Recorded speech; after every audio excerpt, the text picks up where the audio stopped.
2022 카타르 월드컵 이제 세계 최강팀을 가릴 시간이 다가오고 있습니다.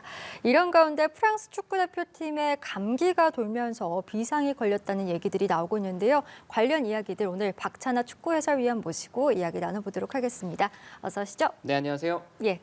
자, 프랑스 축구대표팀 중요한 결승전을 앞두고 지금 악재가 터졌습니다. 선수들 사이에서 감기가 돌고 있다라는 지금 소식이 들어왔는데 주전 선수들은 몇몇 몸이 좋지 않아서 훈련에도 참여를 하지 않았고 격리된 선수도 있다고 지금 들고 있습니다.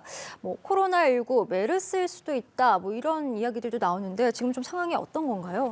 이미 프랑스는 지난 4강전에서도 주축 선수 가운데 몇 선수가 그 증세 때문에 경기에 출전을 하지를 못했습니다. 아마 카타르를 다녀오셨던 우리 대표팀을 또 응원하려고 월드컵 또 구경하려고 현재 다녀오셨던 분들은 다 체감을 하셨을 것 같은데요. 사실 제 지인 같은 경우도 카타르 다녀와서 많이 아프다는 그런 증세를 호소하시는 분들이 굉장히 많더라고요. 그런 것처럼 지금 대표팀 역시도 마찬가지입니다. 이미 브라질 대표팀이 조별리그 초반에 그런 증세 때문에 한 차례 홍역을 겪기도 했었고요. 지금 프랑스 대표팀은 좀 뒤늦게 찾아온 것 같아요. 결승이라는 중요한 경기를 앞두고 대표적으로는 라파엘 바란 같은 주전 수비수가 지금 뛸 수 없다는 얘기도 있고 근데 증세가 심각하진 않다는 얘기들도 있어서 마지막까지는 지켜봐야 될 것 같고요. 아직까지는 회복할 수 있는 시간이 있으니까요. 프랑스 대표팀도 완벽한 전력으로 경기에 나서서 경기를 치를 수 있어야지만 우승 확률도 올라가고 그리고 우리가 월드컵을 4년마다 기다리잖아요. 그 결승전에서는 양 팀이 최고의 전력으로 맞붙는 걸 또 지켜보고 싶은 마음이 있으니까요. 시간을 가지고 기다려봐야 될 것 같습니다. 네, 말씀해 주신 것처럼 프랑스 같은 경우 이제 주축 선수들이 본선 무대를 밟지 못한 상황에서도 지금 결승전까지 올라온 거잖아요. 전력 누수가 분명히 있었음에도 불구하고 프랑스가 이처럼 결승전까지 오른 그 동력도 좀 궁금해요. 뭐라고 보세요? 프랑스는 선수층이 정말 폭넓습니다. 이 팀은 이번 대회 26명의 선수가 나왔습니다만 26명 가운데 이미 카림 벤제마 선수가 부상으로 낙마를 한 상황이거든요. 엔틸에서 제외가 되지는 않고 명단에는 들어있어요. 그런데 벤제마 없이 우리는 25명만으로 이번 월드컵을 치르겠다고 데시안 감독이 이미 얘기를 했을 정도로 그만큼 탄탄한 선수층을 자랑을 합니다. 여기다가 지난 대회에서 우승을 차지할 때 주역으로 활약했었던 선수들이 대부분 20대 중반이거든요. 그런데 그런 선수들의 상당 숫자가 또 이번 월드컵까지 함께하지 못하고 있습니다. 대표적으로 4명의 주전 수비수 가운데 4년이라는 시간이 지났는데 사실 나이로만 봤을 때는 18년에 우승 차지했을 때 멤버가 그대로 이번 대회에 나와도 이상하지 않을 전력이거든요. 그런데 라파엘 바란 선수를 제외하면은 나머지 3명이 지금 바뀌었습니다. 물론 루카에 에르난데스 같은 경우는 조별리그 초반에 부상당하는 바람에 동생인 테오 선수가 그 자리를 대신하고 있거든요. 그런데 주축 선수들이 그렇게 몇 선수가 부상이라든가 컨디션 저하 다른 이유들로 인해서 낙마를 하더라도 프랑스 대표팀은 다른 선수가 들어가서 오히려 전력을 이제 드높여주는 그럴 정도로 선수층이 탄탄합니다. 거기다가 수비뿐만 아니라 미드필더진 역시도 폴 포그바라든가 은골로 캉테 같은 주전 중앙 미드필더들이 부상 때문에 이번 대회를 함께하지 못하고 있는데 그 사이에 추아멘이라는 아주 어린 선수가 등장을 했고요. 그리고 라비오 선수가 또 이번 대회에 좋은 활약을 하고 있거든요. 그럴 정도로 이 팀은 한두 선수 정도 빠진다고 해서 걱정을 할 팀이 아니다. 오히려 한두 선수가 빠져나가도 도대체 누구를 월드컵에 데려가야 되지? 이런 고민을 할 정도로 아주 행복한 팀입니다. 그것이 결국에는 프랑스 축구의 최대 강점이라고 해야 될 것 같고요. 이번 대회도 결승까지 오른 원동력이라고 봐야 되겠죠. 참 부럽네요. 자, 프랑스의 이 감기 증상이 과연 아르헨티나에 득이 될 수 있을 것인가 그 부분에 대해서도 이제 많은 분들이 관심을 모으는데 사실상 지금 아르헨티나 대표팀도 상태가 좋지 않다라는 이야기들이 나오더라고요. 아무래도 이 메시가 준결승전에서 햄스트링 통증을 호소했는데 훈련에도 지금 빠진 걸로 전해지면서 이런 우려들이 지금 좀 나오고 있는 것 같은데 글쎄요, 결승전에서 메시가 당연히 뛰긴 하겠습니다만 이 지금 부상이 좀 변수가 되지 않을까라는 생각이 듭니다. 리오넬 메시 선수의 햄스트링 문제는 조별리그부터 대두가 됐었고요. 그리고 토너먼트를 치러오면서 아무래도 경기의 중요성도 그렇고 리오넬 메시 선수가 상대 수비에게 견제당하는 모습이라든가 또 그럴 때마다 보란 듯이 다 이겨내고 팀의 승리를 안기는 이런 활약이 이어지다 보니까 리오넬 메시 선수의 햄스트링 쪽이 계속 문제가 되는 것 같아요. 그런데 지금 일각에서 나오고 있는 그런 보도들은 이제 외신이 잘못 걸러지면서 다시 이제 우리나라 뉴스로 재가공되는 이런 단계라고 봐야 될 것 같거든요. 메시 선수의 햄스트링이 안 좋은 것은 사실입니다. 네. 그렇지만 그것 때문에 훈련에 빠졌다는 것은 사실이 아니고요. 예. 4강전 끝나고 나서 그 경기에서 주전으로 나왔던 선수 혹은 출전 시간이 길었던 선수들 이런 선수들은 그 다음 날 훈련을 이제 간단히 그런 거군요. 회복 훈련 단계로 치렀기 때문에 그 과정에서 이제 온 오류라고 봐야 될 것 같고요. 중요한 것은 리오넬 메시 선수는 정상이 아닙니다만 토너먼트에서 이미 정상인 이상의 활약을 지금 하고 있잖아요. 그래서 결승전에서도 아마 리오넬 메시 선수의 선발 출전 가능성은 대단히 크고 그리고 아르헨티나는 메시가 없이는 지금 돌아가지 않는 팀이거든요. 그래서 메시가 없이 결승을 치른다는 건 아마 아르헨티나도 상상치는 못할 겁니다. 네, 월드컵 결과와 함께 이 리오넬 메시라는 선수가 월드컵에서 또 어떤 기록을 깰지가 또 이번 관전 포인트 아니겠습니까? 일단 경기 출전만 해도 지금 역사상 월드컵 무대를 무려 26경기나 밟은 최다 출장 기록을 하게 되고 그리고 경기 내용에 따라서 또 새로운 신기록들을 세우게 된다면서요? 어떤 게 있습니까? 그렇습니다. 25경기는 이제 동률이 됐죠. 로타우 마테우스 이제 독일 과거 네. 이제 선수와 동률이 되어 있는 상황이고요. 결승을 뛰게 되면 26경기로 새로운 기록을 리오넬 메시 선수가 쌓을 수 있게 됩니다. 그리고 이제 최다 어시스트도 현재 펠레, 디에고 마라도나와 8개로 동률이거든요. 결승에서 도움을 하나를 추가를 하면은 9개 이제 도움으로 그것 역시도 이제 월드컵에서 새로운 기록이 되고요. 네. 그리고 기록이 중요한 게 하나가 더 있는데 리오넬 메시 선수가 최장 출전 시간에도 도전을 하고 있어요. 네, 기존 기록은 파울로 말디니, 이탈리아의 수비수죠. 2002년에 한일 월드컵에도 출전을 했었던 네. 말디니가 가지고 있는 기록이 있는데 결승에서 리오넬 메시 선수가 23분 이상을 출전하게 되면은 그 기록도 경신이 된다고 합니다. 그러니까 리오넬 메시가 2006년부터 월드컵을 뛰어오면서 이번 대회까지 5번째 월드컵을 맞이를 하고 있는데요. 네, 지난 시간 동안 정말 활약을 잘했고 그리고 그 사이에는 2014년 결승 진출, 2022년 이번 대회 결승 진출 두 번의 결승 무대가 있었거든요. 그런 이제 무대들을 밟아가다 보니까 자연스럽게 모든 기록들이 경신되어 가고 있는 추세입니다. 네, 정말 대단한 선수고 축구의 신이라고 불리는 이유를 정말 이런 기록들을 통해서도 알 것 같은데 사실상 지금 메시에게 없는 게 단 하나 아니겠습니까? 바로 월드컵 우승컵일 텐데 사실 이번 월드컵이 메시에게는 이제 마지막 월드컵이 될 것이다라는 전망들이 많습니다. 그렇기 때문에 이 오랜 염원 월드컵 우승컵을 가져갈 수 있을 것인가 그 부분을 어떻게 예측하시는지도 궁금하네요.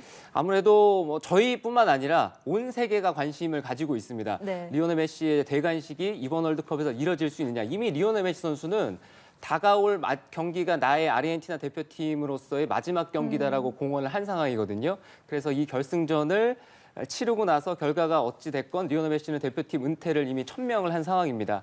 그래서 결승이 그만큼 더 관심이 많이 가고 있는데요. 과연 프랑스냐 아르헨티나냐. 객관적인 전력이라든가 가지고 있는 여러 가지 것들을 살펴봤을 때는 프랑스가 근소 우위를 보이는 건 사실입니다. 네. 그렇지만 프랑스 역시도 완벽한 팀은 아니고요. 프랑스 역시도 아무래도 약점을 집요하게 파고든다면 충분히 공략 가능한 팀이라는 부분도 있고 또 프랑스가 아르헨티나보다 하루를 덜 쉬었습니다. 이런 토너먼트 무대를 치러가는 데 있어서는 하루를 덜 쉬고 하루를 더 쉬고 여기에서 있어서는 체력적으로는 큰 차이가 나타날 수가 있거든요. 네, 아르헨티나가 가지고 있는 것도 리오넬 메시 선수에게 우리가 너무 집중을 해서 그렇지 아르헨티나가 이번 대회 치르는 과정을 봤을 때는 탄탄한 수비 그리고 미드필더들은 많이 뛰고 또 메시 선수가 전체 공격을 이끌고 있는데 훌리안 알바레스 선수라는 신성이 또 아르헨티나에서 득점을 많이 해내고 있습니다. 네. 그런 것들 봤을 때는 아주 대등한 싸움이 될 것 같고요. 결승전의 특성상 골이 많이 나오고 한쪽으로 쏠리는 이런 경기의 예상은 쉽지 않습니다. 정말 팽팽한 승부가 될 가능성이 크고 연장이라든가 승부차기까지 가도 전혀 이상하지 않을 결승이라고 예상을 하고 있습니다. 네, 팽팽한 승부가 예상되는 만큼 더더욱 재밌을 것 같습니다. 자, 그리고 내일 0시에는 또 3, 4위전이 열립니다. 주장 모드리치가 있는 크로아티아와 돌풍의 모로코, 아프리카 최초로 4강에 올랐죠. 글쎄요, 승리의 여신 좀 누구의 손을 들어주리라고 예상하십니까?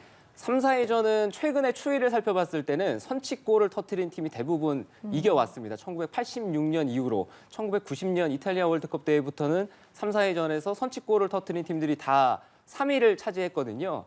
3위와 4위는 사실상 선수들이 이 경기를 더 해야 되느냐 이런 불만도 있습니다만 메달을 가지고 고국으로 돌아가느냐, 네. 메달을 목에 거느냐가 상당히 중요한 자존심이 걸려있는 한판입니다.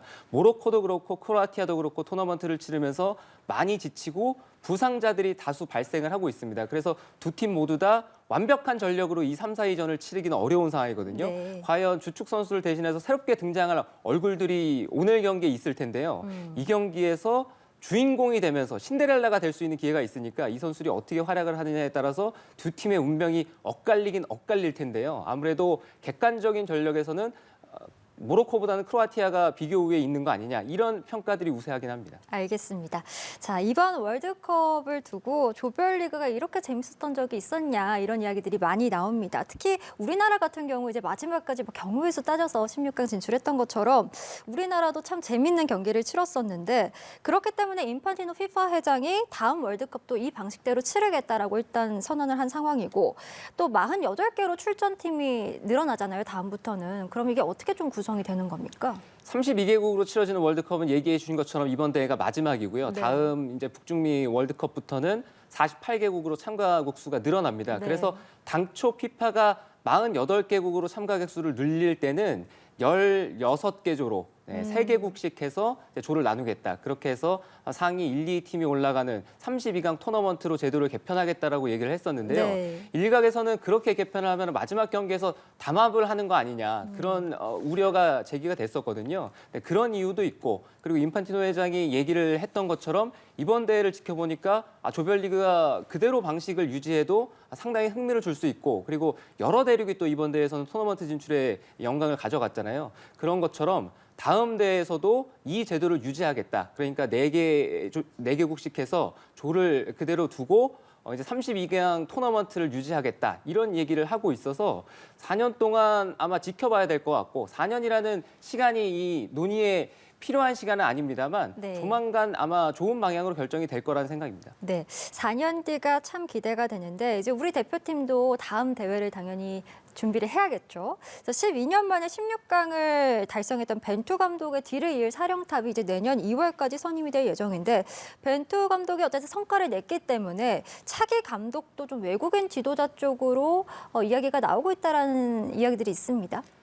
지금은 원점에서 다시 논의를 시작을 한 것 같습니다. 당초에는 대한축구협회가 이제는 이제 국내 감독에게도 이제 기회를 네. 주고 국내 감독도 월드컵을 이끌 자격이 있다는 거를 보여주고 싶은 그런 마음도 있었던 것 같은데요. 월드컵이 성공리에 끝났습니다. 그리고 선수들도 지금 목소리를 높여서 좋은 축구를 계속 이어나갈 수 있는 방법을 우리가 찾는 게 맞는 거 아니냐 이런 얘기들을 하고 있거든요. 다가온 월드컵은 우리가 참가의 의미를 두기보다는 이제는 참가국 수가 48개국으로 네. 늘어나기도 하고 또 그렇게 해서 조 2위 플러스 와일드카드에서 32강 토너먼트로 진행이 되면 사실상 우리의 월드컵 역시도 이제는 조별리그를 통과하는 거 뿐만 아니라 토너먼트에 가서 우리가 어느 정도의 성과를 낼 것이냐 여기에 초점이 맞춰질 가능성이 대단히 크거든요. 네, 그런 만큼 선수들도 그런 것들을 잘 알고 있고 지난 4년이라는 시간을 우리가 헛되이 보내지 않았다는 걸 너무나 잘 알고 있는 상황에서 계속 이 방향을 이어가고 우리가 실력을 높이는 방법을 찾아줬으면 하는 그런 목소리를 선수들이 지금 많이 내고 있는 것 같습니다. 그렇군요. 자, 이제 1월이 되면 겨울 이적 시장이 좀 열리지 않겠습니까? 월드컵에서 좋은 활약을 펼쳤던 선수들의 몸값도 지금 치솟고 있는 상황인데 특히 뭐 조규성 선수라든지 김민재 선수, 이강인 선수도 좀 이적설이 나오고 있는 것 같아요. 우리 선수들이 이제 새롭게 유럽에 도전할 만한 선수들 그 가능성이 대두가 되고 있고요. 그리고 월드컵에서 좋은 활약을 했기 때문에 아마 많은 팀들이 더 많은 관심을 가지고 덤벼들긴 할 겁니다. 우리 선수들 얼마나 열린 마음을 가지고 이제 좋은 오퍼를 제의를 받아들이느냐 그 여부를 지켜봐야 될 것 같고요. 이강인 선수는 현재 마요르카라는 팀에서 뛰고 있는데 네. 마요르카에서 이강인 선수를 절대 내보내고 싶어 하진 않습니다. 왜냐하면 마요르카에서도 이강인 선수가 차지하고 있는 비중이 상당히 큰 편이라서 이강인 선수를 마요르카가 쉽게 내보낼 수는 없을 거예요. 네, 그래서 이강인 선수도 더 좋은 팀에 가서 그렇게 활약하는 모습을 이제 보고 싶은 팬들이 상당히 많잖아요. 네, 시간을 가지고 좀 지켜봐야 될 것 같고요. 지금도 이강인 선수는 좋은 리그, 그래도 괜찮은 팀에서 뛰고 있으니까 조금 더 공격적인 팀에 가서 이강인 선수의 재능을 한번 마음껏 펼칠 수 있으면 그런 모습을 보고 싶은 제 개인적인 소망도 있거든요. 네, 좋은 기회가 왔으면 하는 바람이 있습니다. 네, 알겠습니다. 카타르 월드컵 그리고 우리 축구대표팀 얘기까지 오늘 박찬하 축구 해설위원 모시고 이야기 나눠봤습니다. 오늘 말씀 고맙습니다.